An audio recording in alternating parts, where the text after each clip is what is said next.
Bonsoir à tous, bienvenue dans votre émission La Réunion Léla. Comment se déroule la pré-campagne électorale de Frédéric Amani pour sa candidature à la candidature citoyenne? On en parle dans Causement Réunionnais.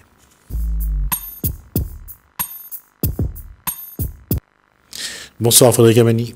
Bonsoir Jasmine. Bonsoir à tout le monde. La question a été posée, comment se passe cette campagne?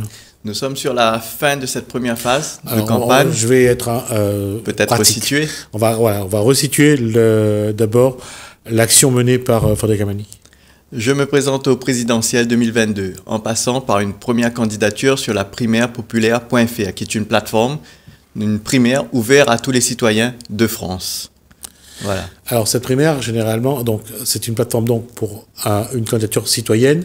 Oui. Ceux qui souhaitent se présenter donc s'inscrivent. Oui. Et après il y a toute une démarche à faire et vous en êtes donc à la première étape. Je suis à la première étape qui est de valider cette candidature sur cette primaire par un parrainage de citoyens.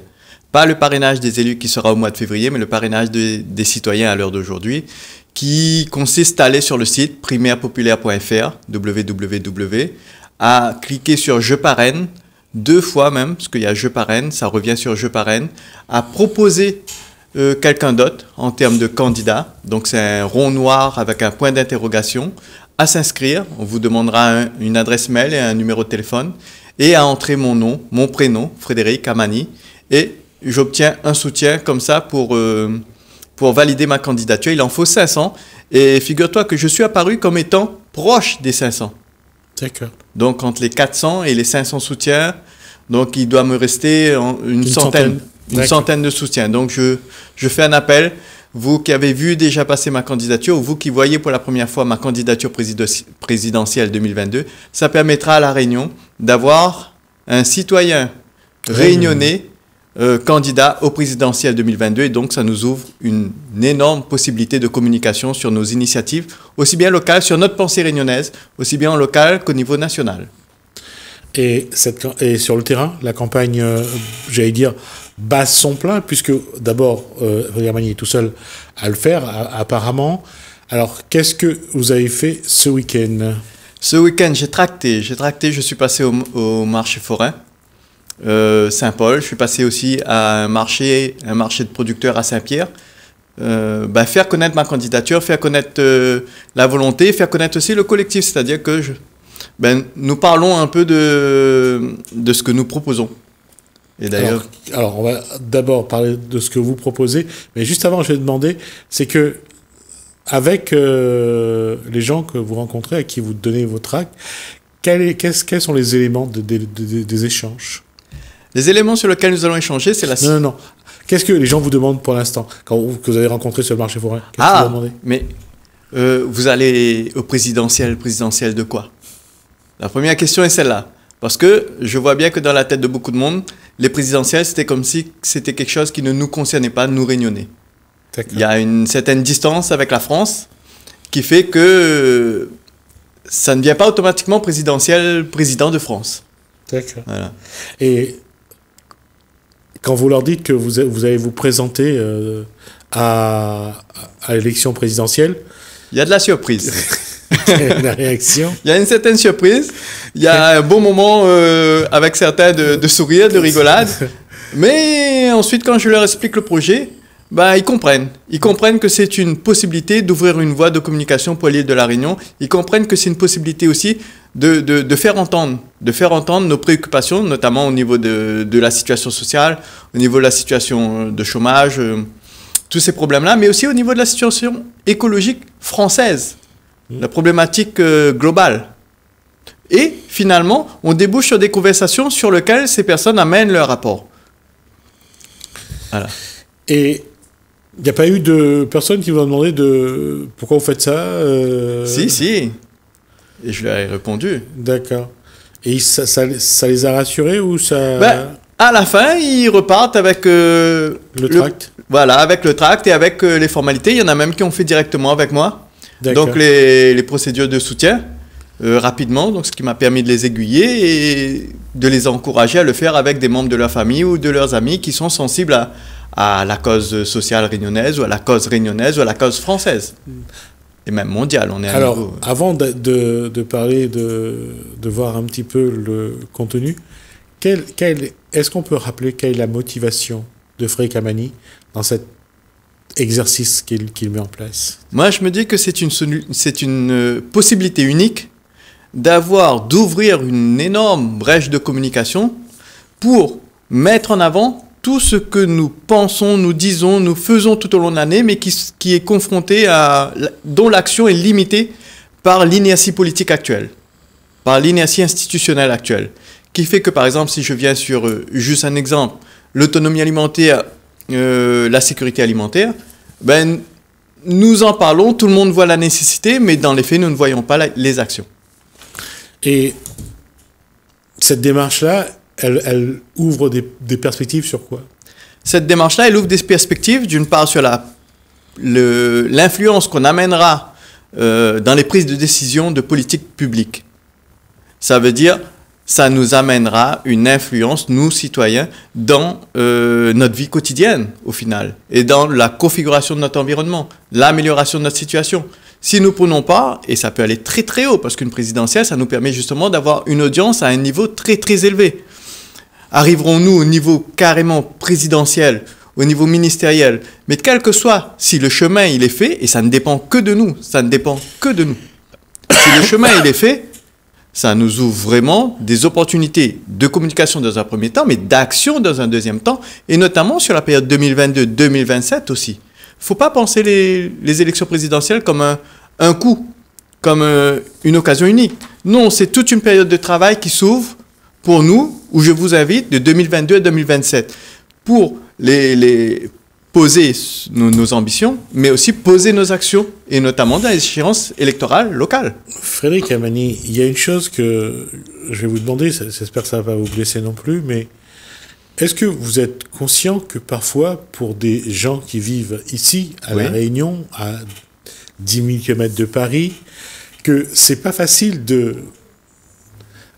se mettre dans la peau, de dire que quand quelqu'un comme Frédéric Kamani s'engage pour être candidat citoyen pour la présidentielle, c'est quelque chose qui, pour eux, ça n'a pas de sens. Oui. Ils ont du mal à comprendre une telle démarche. Oui, il y a une partie des gens que je rencontre qui ont cette attitude-là.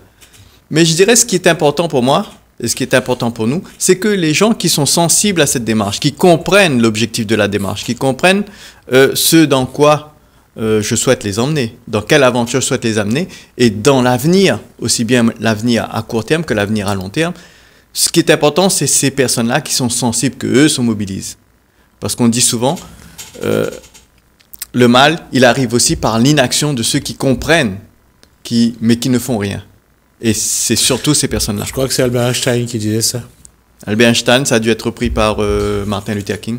Entre autres, et puis il y a eu aussi un autre... et on le sait, c'est une maxime totalement vraie. Alors, pour cette phrase qui est pas simple à dire, on dit toujours que ce n'est pas ceux qui font du mal qui détruiront la terre, mais ceux qui regardent et qui ne font rien. C'est ça. Et moi, je sais qu'il y a beaucoup de monde qui regarde, qui ont envie d'agir, qui ont des idées, qui ont des pensées, mais qui se disent, mais où est-ce que je peux mobiliser mon énergie pour changer les choses? Et je leur dis, c'est maintenant, c'est avec moi, c'est avec nous dans cette démarche. Et je vais ajouter une phrase, malheureusement j'ai oublié l'auteur, c'est un Afro-Américain qui l'a dit, il est d'ailleurs mort à Paris, mais j'ai oublié son nom. Il disait, c'est pas parce qu'on se bat qu'on gagne, mais si on ne se bat pas, on ne gagnera jamais. On est sûr de perdre, entre autres. On est sûr de perdre. Ouais. Donc voilà, c'est pour ça que je voulais placer la démarche de Frédéric Kamani dans un cadre. Parce que la seule chose qui risque de lui arriver...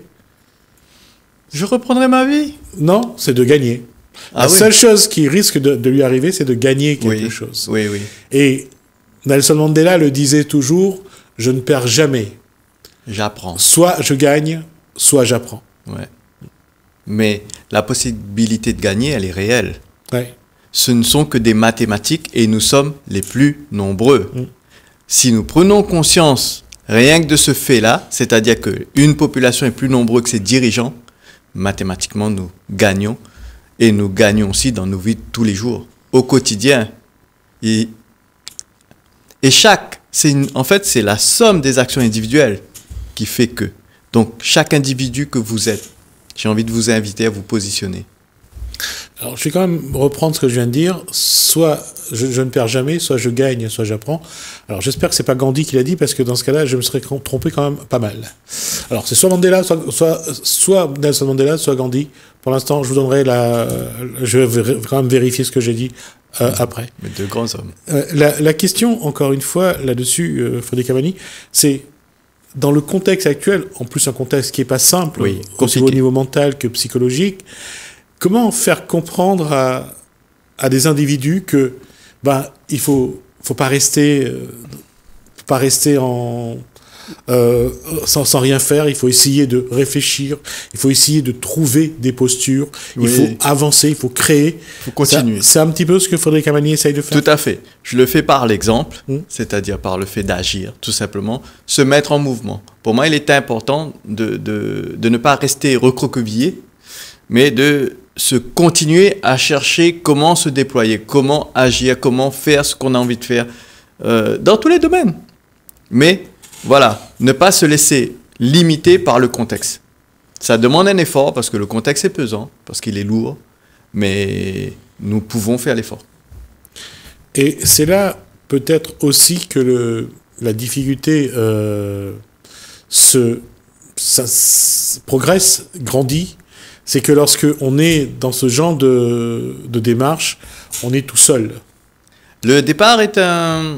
Je ne me sens pas tout seul. Je te dirais sincèrement, Jesmi, que je ne me sens pas tout seul. Oui.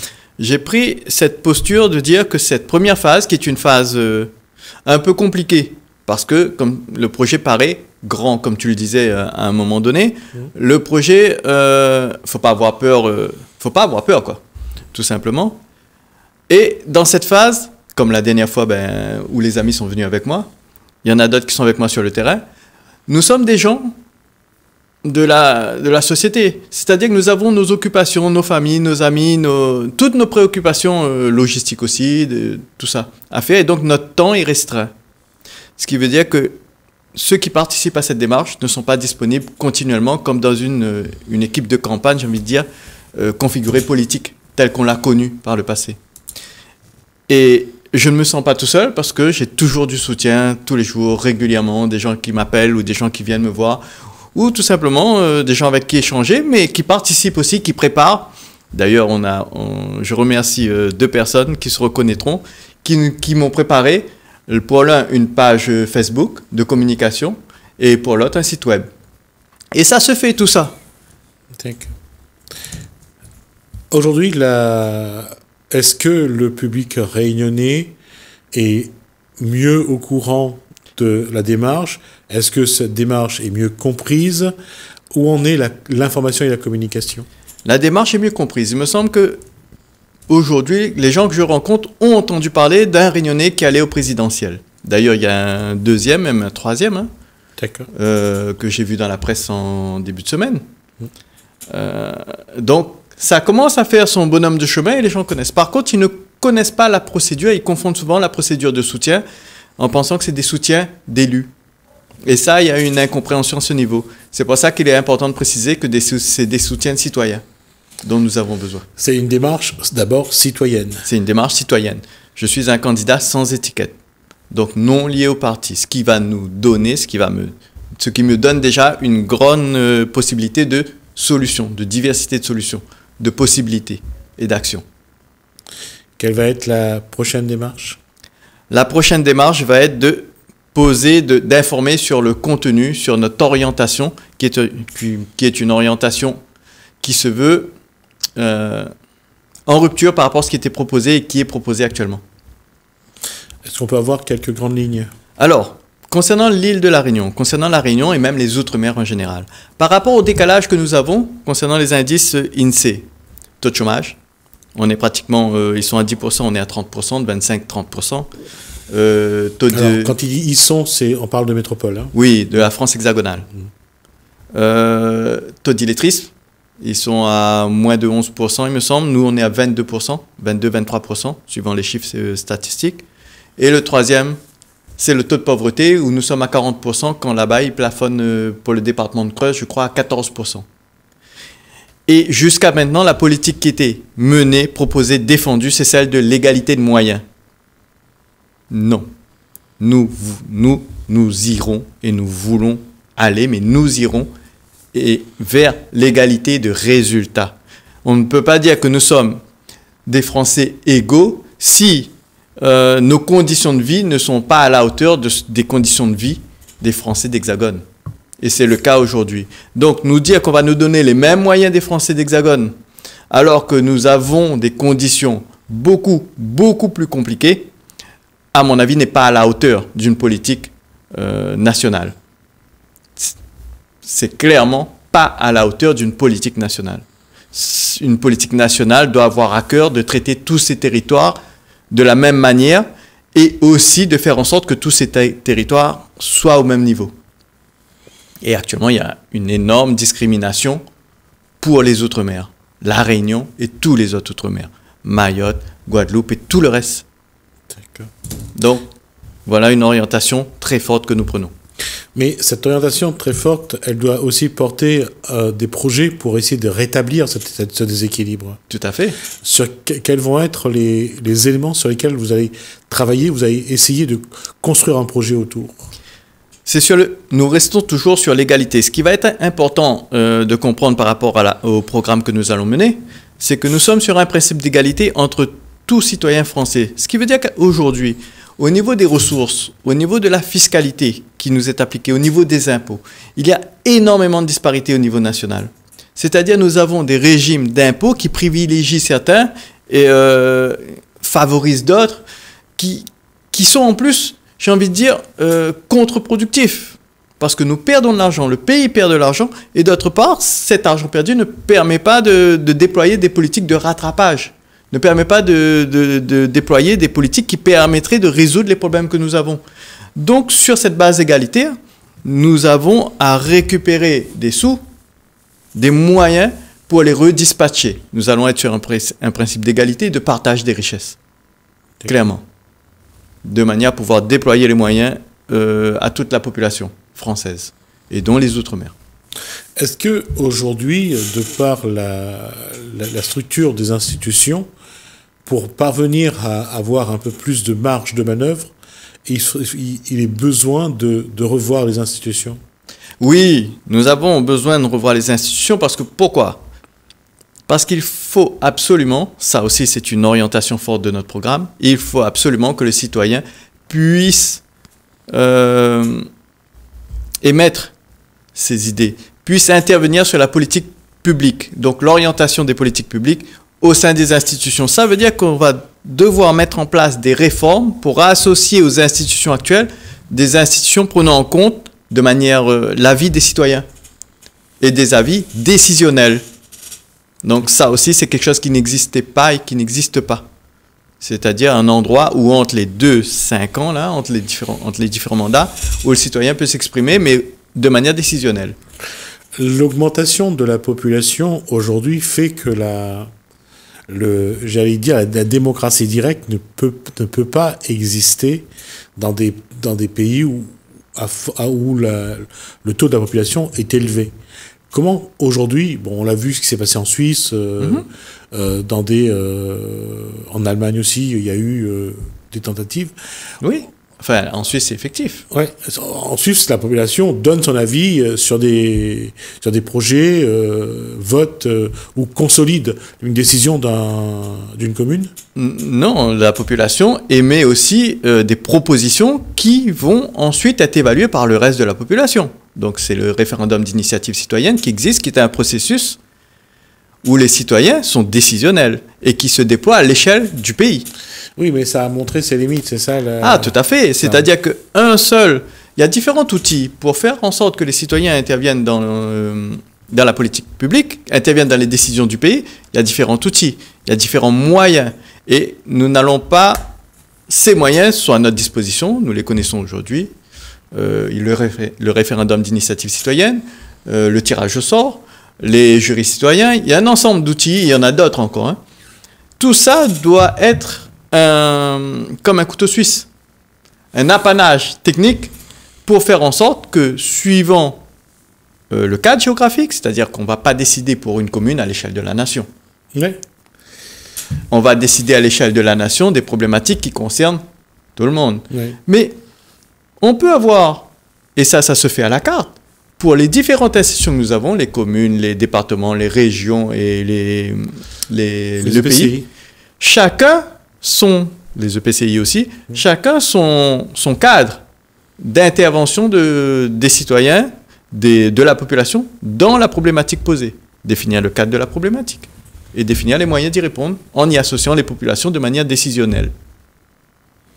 D'accord. Bon, on va rester sur cet élément-là parce que la démocratie directe est une question qui est revenue sur le tapis ces dernières années, Oui. mais on n'a toujours pas tranché sur la bonne posture. Non, on nous a un peu barbouillé avec la démocratie participative, qui est venez, amenez vos idées, on en fait une soupe, il n'y a pas de rétroaction. Ça, c'est très important de comprendre que dans la démocratie participative d'aujourd'hui, il n'y a pas de rétroaction. C'est-à-dire que les idées apportées vont participer à l'élaboration du débat, des idées, des propositions, ce qui est déjà un apport par rapport au fait de ne rien demander.